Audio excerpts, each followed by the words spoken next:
ಆಕಾಶವಾಣಿ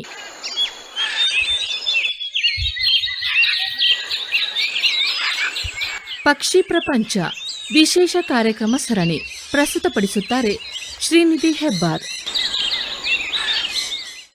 ಎಲ್ಲರಿಗೂ ನಮಸ್ಕಾರ. ಪಕ್ಷಿ ಪ್ರಪಂಚ ಕಾರ್ಯಕ್ರಮಕ್ಕೆ ತಮ್ಮೆಲ್ಲರಿಗೂ ಆತ್ಮೀಯವಾದ ಸ್ವಾಗತ. ನಾನು ನಿಮ್ಮ ಶ್ರೀನಿಧಿ ಹೆಬ್ಬಾರ್. ಇಂದು ನಾವು ಮಾತಾಡುವಾಗ ಸಾಧಾರಣ ಹಿಂದಿನ ಕಥೆಗಳಲ್ಲಿ ಬರುವಂತಹ ಕುವೆಂಪುರವರ ಕಾವ್ಯಗಳಲ್ಲಿ ಬರುವಂತಹ ಒಂದು ವಿಶೇಷವಾದ ಪಕ್ಷಿಯ ಬಗ್ಗೆ ತಿಳಿದುಕೊಳ್ಳೋಣ. ಆ ಪಕ್ಷಿಯ ಹೆಸರು ಕಾಮಳ್ಳಿ ಅಥವಾ ಹಿಲ್ ಮೈನಾ ಅಥವಾ ಕಾಮನ್ ಹಿಲ್ ಮೈನಾ ಅಂತ ಕರಿತೀವಿ. ವೈಜ್ಞಾನಿಕವಾಗಿ ಗ್ರ್ಯಾಕುಲಾ ರಿಲಿಜಿಯೋಸಾ ಅನ್ನುವಂತಹ ಹೆಸರಿನಿಂದ ಈ ಪಕ್ಷಿಯನ್ನು ಗುರುತಿಸ್ತೀವಿ. ಯಾಕೆ ಈ ಪಕ್ಷಿ ವಿಶೇಷ ಅಂತ ಅನ್ನೋದ್ರ ಬಗ್ಗೆ ನಿಮಗೆ ವಿವರಗಳನ್ನು ಕೊಡ್ತೀನಿ. ಮೊದಲು ಇದರ ಆಕಾರ ಮತ್ತು ಬಣ್ಣ ಯಾವ ರೀತಿಯಲ್ಲಿದೆ ಅಂತ ತಿಳ್ಕೊಳ್ಳೋಣ. ಮೈನಾಗಿಂತ ಸ್ವಲ್ಪ ದೊಡ್ಡದಾಗಿರುವಂತಹ ಗಾಢವಾದ ನೀಲಿಗಪ್ಪಿನ ಪಕ್ಷಿ. ರೆಕ್ಕೆಯ ಮೇಲಿರುವಂತಹ ಬಿಳಿ ಪಟ್ಟೆಗಳು ಹಾರುವಾಗ ಬಹಳ ಸ್ಪಷ್ಟವಾಗಿ ಕಾಣುತ್ತೆ. ಕುತ್ತಿಗೆ ಹಿಂಭಾಗದಿಂದ ಹೊರಟಿರುವಂತಹ ಕಿತ್ತಳೆ ಬಣ್ಣದ ಪಟ್ಟೆ ಹೆಂಗಸರು ಧರಿಸಿರುವಂತಹ ಆಭರಣದಂತೆ ಎದ್ದು ಕಾಣುತ್ತೆ. ಯಾಕಂದರೆ ಈ ಪಕ್ಷಿಯ ಹಿನ್ನೆಲೆ ಸಂಪೂರ್ಣ ಕಪ್ಪು ಬಣ್ಣವನ್ನು ಹೊಂದಿರುತ್ತೆ. ಕೊಕ್ಕು ಮತ್ತು ಕಾಲುಗಳು ಕಿತ್ತಳೆ ಮಿಶ್ರಿತ ಹಳದಿ ಬಣ್ಣದಲ್ಲಿ ಇರುತ್ತೆ. ಗಂಡು ಪಕ್ಷಿ ಮತ್ತು ಹೆಣ್ಣು ಪಕ್ಷಿಗಳಲ್ಲಿ ಯಾವುದೇ ರೀತಿಯ ವ್ಯತ್ಯಾಸಗಳಿರೋದಿಲ್ಲ. ನೋಡೋದಕ್ಕೆ ಎರಡೂ ಕೂಡ ಒಂದೇ ರೀತಿಯಲ್ಲಿ ಕಾಣುತ್ತೆ. ಈ ಪಕ್ಷಿಗಳು ಕೂಡ ಮೋನೋಗಾಮಸ್ ಅಂತಂದರೆ ಏಕಸಂಗಾತಿಯನ್ನು ಹೊಂದಿರುವಂತಹ ಪಕ್ಷಿಗಳು. ನಿತ್ಯ ಹರಿದ್ವರ್ಣದ ಹಿಮಾಲಯ, ಪಶ್ಚಿಮ ಘಟ್ಟದ ಕಾಡುಗಳು, ಮಧ್ಯಪ್ರದೇಶದ ಕಾಡುಗಳಲ್ಲಿ ಹೆಚ್ಚಾಗಿ ಕಾಣಸಿಗುತ್ತೆ ಭಾರತದಲ್ಲಿ. ಈ ಪಕ್ಷಿಗಳನ್ನು ಗುರುತಿಸೋದಕ್ಕೆ ತುಂಬ ಕಷ್ಟವೇನೂ ಇಲ್ಲ. ತುಂಬ ಗಲಾಟೆ ಮಾಡುವಂತಹ ಪಕ್ಷಿ. ಮಂಗಟ್ಟೆ, ಮನಿಯಾಡ್ಲು ಹಕ್ಕಿ ಅಥವಾ ಹಸಿರು ಪಾರಿವಾಳಗಳ ಜೊತೆ ದೊಡ್ಡದಾಗಿರುವಂತಹ ಹಣ್ಣಿನ ಮರಗಳಲ್ಲಿ ಸೇರಿಕೊಂಡು ಗಲಾಟೆ ಮಾಡ್ತಾ ಹಣ್ಣನ್ನು ತಿಂತಾ ಇರುತ್ತೆ. ಇದರ ಕೂಗನ್ನು ಕೇಳಿದಾಗ ಸುಲಭವಾಗಿ ನೀವು ದೂರದಲ್ಲೇ ಗುರುತಿಸ್ಬೋದು. ಕಾಗೆಯ ಬಣ್ಣವನ್ನೇ ಹೊಂದಿರುತ್ತೆ, ಆದರೆ ಎದ್ದು ಹೊಳೆಯುವಂತಹ ಕಿತ್ತಳೆ ಅರಿಶಿನ ಮಿಶ್ರಿತ ಆಭರಣದಂತಹ ಒಂದು ಹೊಳಪಾದ ಪಟ್ಟೆಯನ್ನು ಹೊಂದಿರುತ್ತೆ. ಅದರ ಮುಖಾಂತರ ಕಾಮಳ್ಳಿ ಪಕ್ಷಿಯನ್ನು ಗುರುತಿಸೋದು ಸುಲಭ. ಸೂರ್ಯೋದಯ ಸೂರ್ಯಾಸ್ತದ ಸಮಯದಲ್ಲಿ ಬೋಳಾಗಿರುವಂತಹ ಮರದ ಕೊಂಬೆಗಳಲ್ಲಿ ಕುಳಿತು ಗಟ್ಟಿಯಾದಂತಹ ನೀಳವಾದ ಸಿಳ್ಳಿನ ರಾಗಾಲಾಪನೆಯನ್ನು ಮಾಡ್ತಾ ಇರುತ್ತೆ ಈ ಪಕ್ಷಿಗಳು. ಅದರಿಂದಲೂ ಕೂಡ ಸುಲಭವಾಗಿ ಕಾಣೋದಕ್ಕೆ ಸಿಗುತ್ತೆ, ಗುರುತಿಸೋದಕ್ಕೆ ಕೂಡ ಸಿಗುತ್ತೆ. ಕಾಮಳ್ಳಿ ಅಂತ ಕರೆಯುವಂತಹ ಈ ಪಕ್ಷಿಗಳು ಸಾಧಾರಣ 12ರಿಂದ 25 ವರ್ಷಗಳ ಕಾಲ ಬದುಕುತ್ತೆ ಅಂತ ಸಂಶೋಧನೆಗಳು ತಿಳಿಸುತ್ತೆ. ಈ ಪಕ್ಷಿಯು ಪ್ರಮುಖವಾಗಿ ಫ್ರೂಗಿವೋರಸ್ ಅಂತಂದರೆ ಪ್ರಮುಖವಾಗಿ ಹಣ್ಣನ್ನೇ ಪ್ರಧಾನ ಆಹಾರವಾಗಿ ಮಾಡಿಕೊಂಡಿರುವಂತಹ ಪಕ್ಷಿಗಳು. ಮಾವು, ನೇರಳೆ, ಪಪ್ಪಾಯಿ, ಬಾಳೆ, ಸೇಬು, ದ್ರಾಕ್ಷಿ, ಬೆಟ್ಟನಲ್ಲಿ ಮತ್ತು ಬೇರೆ ಬೇರೆ ಋತುಗಳಲ್ಲಿ ಸಿಗುವಂತಹ ಆಯಾ ಹಣ್ಣುಗಳು. ಹಾಗೆ ಈ ಪಕ್ಷಿಯ ನೆಚ್ಚಿನ ಹಣ್ಣು ಅಂತಂದರೆ ನಾವು ದಿನನಿತ್ಯ ಅನ್ನವನ್ನು ಯಾವ ರೀತಿ ತಿಂತೀವಿ ಅದೇ ರೀತಿ ಆಲ, ಅತ್ತಿ, ತಾಳೆ ಈ ಹಣ್ಣುಗಳು ತುಂಬ ಇಷ್ಟವಾದಂತಹ ಹಣ್ಣುಗಳು ಈ ಕಾಮಳ್ಳಿ ಪಕ್ಷಿಗೆ. ಅದರಲ್ಲೂ ವಿಶೇಷವಾದ ಸಮಯದಲ್ಲಿ ದೊರೆಯುವಂತಹ, ಕೆಲವು ಋತುಗಳಲ್ಲಿ ಮಾತ್ರ ದೊರೆಯುವಂತಹ ಕಾರೆಹಣ್ಣು ಕಾಮಳ್ಳಿಯ ನೆಚ್ಚಿನ ಹಣ್ಣು ಅಂತಂದರೆ ಖಂಡಿತ ತಪ್ಪಾಗಲ್ಲ.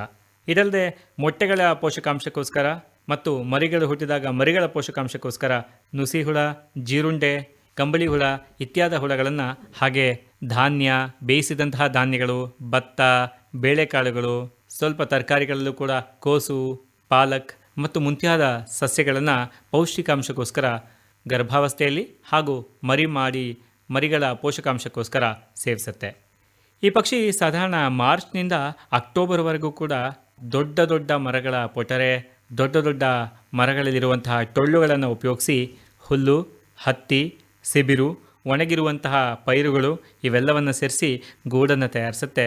ಸ್ವಾಭಾವಿಕವಾಗಿ ಒಂದು ಸರಿಗೆ 2ರಿಂದ 3 ಮೊಟ್ಟೆಗಳನ್ನು ಇಡುತ್ತೆ. ಒಂದು ಗೂಡಿನಲ್ಲಿ ಇಟ್ಟಿರುವಂತಹ 2ರಿಂದ 3 ಮೊಟ್ಟೆಗಳು ನೋಡೋದಕ್ಕೆ ಎಷ್ಟು ಮುದ್ದಾಗಿರುತ್ತೆ ಅಂದರೆ ಸಂಪೂರ್ಣವಾದ ಆಕಾಶ ನೀಲಿ ಬಣ್ಣವನ್ನು ಹೊಂದಿರುತ್ತೆ. ನೀವು ನೋಡಿದಾಗ ಇಷ್ಟು ಮುದ್ದಾಗಿರುವಂತಹ ಮೊಟ್ಟೆಗಳನ್ನು ಬೇರೆಲ್ಲೂ ಕಾಣೋದಕ್ಕೆ ಸಾಧ್ಯ ಇಲ್ಲ. ಅಷ್ಟು ಮುದ್ದಾದಂಥ ಮೊಟ್ಟೆಗಳನ್ನು ಈ ಕಾಮಳ್ಳಿ ಇಡುತ್ತೆ. ಮೊಟ್ಟೆಗಳು 14ರಿಂದ 17 ದಿವಸಗಳವರೆಗೂ ಗಂಡು ಮತ್ತು ಹೆಣ್ಣು ಪಕ್ಷಿಗಳೆರಡೂ ಸೇರಿ ಈ ಮೊಟ್ಟೆಗಳಿಗೆ ಕಾವನ್ನು ಕೊಡುತ್ತೆ. ಯಾಕಂದರೆ ನಾನು ಮೊದಲೇ ಹೇಳಿದಾಗೆ ಇದು ಏಕಸಂಗಾತಿ ಪಕ್ಷಿ. ಇದು ಕೂಡ ಹೆಣ್ಣು ಮತ್ತು ಗಂಡು ಪಕ್ಷಿಗಳು ಎರಡೂ ಕೂಡ ಸಮಾನವಾದ ಜವಾಬ್ದಾರಿಯನ್ನು ವಹಿಸಿಕೊಂಡು ತಮ್ಮ ವಂಶದ ಪಾಲನೆಯನ್ನು, ತಮ್ಮ ಮರಿಗಳ ಪಾಲನೆಯನ್ನು ಮಾಡುತ್ತೆ. ಮೊಟ್ಟೆಯದ್ದು ಹೊರಬಂದಿರುವಂತಹ ಮರಿಗಳು ಸಾಧಾರಣ 25ರಿಂದ 28 ದಿನಗಳಲ್ಲಿ ಹಾರೋದನ್ನು ಕಲಿಯೋದಕ್ಕೆ ಶುರು ಮಾಡ್ತವೆ. ರೆಕ್ಕೆ ಮೂಡೋದಕ್ಕೆ ಆಗ ತಾನೇ ಬಲವಾಗಿ ಬಂದಿರುವಂತಹ ಈ ಹೊಸದಾಗಿ ಮೂಡಿರುವಂತಹ ಪುಕ್ಕಗಳಿಂದ ತಾಯಿ ಪಕ್ಷಿ ಕಲಿಸ್ಕೊಡುತ್ತೆ.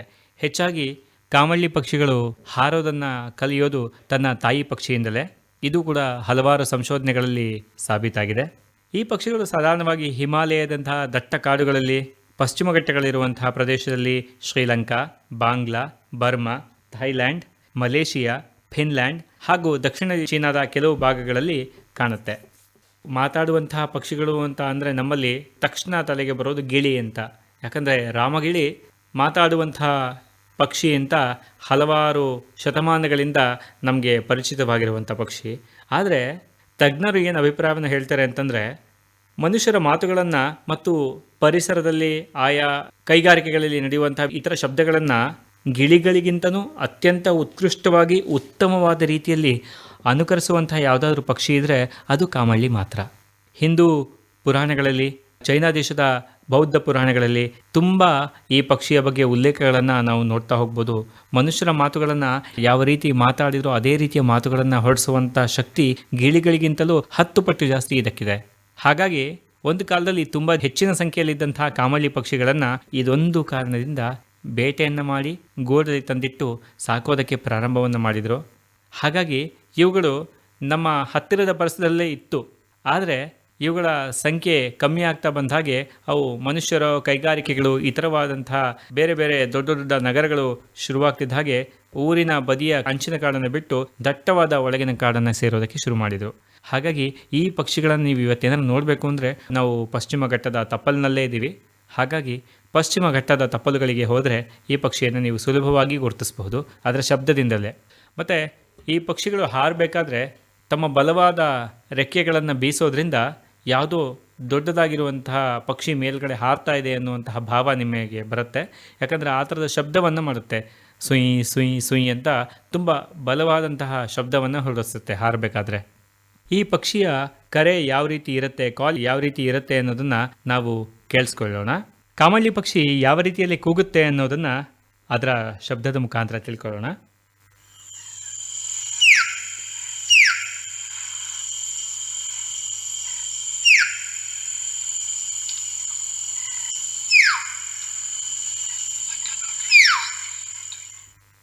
ಎಷ್ಟು ಬಲವಾಗಿರುವಂಥ, ಎಷ್ಟು ಜೋರಾದ ಶಬ್ದವನ್ನು ಕೇಳಿಸ್ಕೊಂಡ್ರೆ ಅಲ್ಲ. ಮೊದಲೇ ಹೇಳಿದ ರೀತಿಯಲ್ಲಿ ಕಾಮಳ್ಳಿ ತುಂಬ ಗಲಾಟೆಗಾರ ಪಕ್ಷಿ.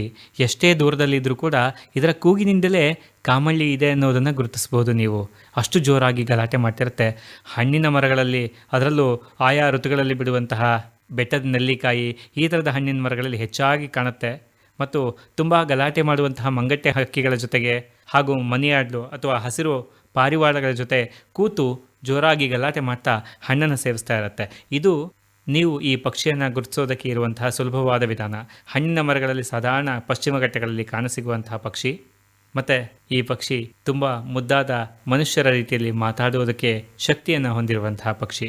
ಅದಷ್ಟೇ ಅಲ್ಲದೆ ಬೇರೆ ಪಕ್ಷಿಗಳ ರೀತಿಯಲ್ಲಿ ಅನುಕರಿಸುವಂತಹ ಶಕ್ತಿ ಇದ್ದರೂ ಕೂಡ ಯಾವುದೇ ರೀತಿಯ ಬೇರೆ ಪಕ್ಷಿಗಳಂತೆ ಅನುಕರಣೆ ಮಾಡೋದಿಲ್ಲ. ಮನುಷ್ಯರ ಮಾತುಗಳನ್ನು, ಬೇರೆ ಬೇರೆ ಪರಿಸರದಲ್ಲಿ ಬರುವಂತಹ ಶಬ್ದಗಳನ್ನು ಅನುಕರಿಸುತ್ತೆ. ಸ್ವಲ್ಪ ನಾಚಿಕೆ ಸ್ವಭಾವದ ಪಕ್ಷಿ. ಹಾಗಾಗಿ ಮನುಷ್ಯರ ಸಮೀಪದಿಂದ ಸ್ವಲ್ಪ ದೂರ ಇರೋದಕ್ಕೆ ಪ್ರಯತ್ನ ಮಾಡುತ್ತೆ. ಆದರೆ ನಮ್ಮ ಕಣ್ಣಿಗೆ ಸುಲಭವಾಗಿ ಕಾಣೋದಕ್ಕೆ ಸಿಗತ್ತೆ. ಕಾಡಿನ ಅಂಚಿನಲ್ಲಿದ್ದಂತಹ ಪಕ್ಷಿ ನಮ್ಮೆಲ್ಲರ ನಿರ್ಲಕ್ಷ್ಯದಿಂದ ಈಗ ದಟ್ಟ ಕಾಡಿಗೆ ಹೋಗಿ ಸೇರಿಕೊಂಡಿದೆ. ಹಾಗಾಗಿ ಹಿಂದೆ ಯಾವುದಾದ್ರು ಕಥೆಗಳನ್ನು ಹೇಳಬೇಕಾದ್ರೆ ಅಥವಾ ಕುವೆಂಪುರವರ ಪದ್ಯಗಳಲ್ಲಿ ಈ ಪಕ್ಷಿಯ ಉಲ್ಲೇಖವನ್ನು ನೀವು ಸುಲಭವಾಗಿ ಗುರುತಿಸ್ಬೋದು.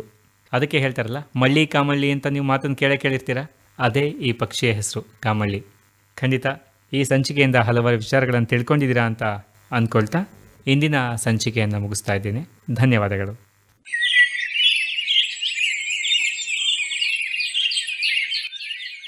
ಪಕ್ಷಿ ಪ್ರಪಂಚ ವಿಶೇಷ ಕಾರ್ಯಕ್ರಮ ಸರಣಿ ಕೇಳಿದಿರಿ. ಪ್ರಸ್ತುತಪಡಿಸಿದವರು ಶ್ರೀನಿಧಿ ಹೆಬ್ಬಾರ್. ಕಾರ್ಯಕ್ರಮದ ನಿರ್ವಹಣೆ SR ಭಟ್. ಸಹಕಾರ ಲಿಡಿಯಾ. ಈ ಕಾರ್ಯಕ್ರಮ ಆಕಾಶವಾಣಿ ಭದ್ರಾವತಿ ಕೇಂದ್ರದಿಂದ ಮೂಡಿಬಂದಿತು.